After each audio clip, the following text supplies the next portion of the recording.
Hello, welcome back to the channel HardReset.Info, and today I will show you how to block someone on Duolingo.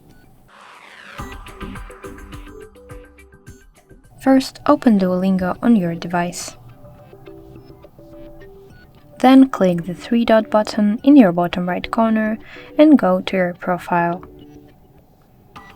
Here you need to find your friends by clicking the following button. And go to your friend's profile by clicking on it. Then you need to scroll down, and now you'll see Block User button. And then you want to confirm your choice by clicking Block button.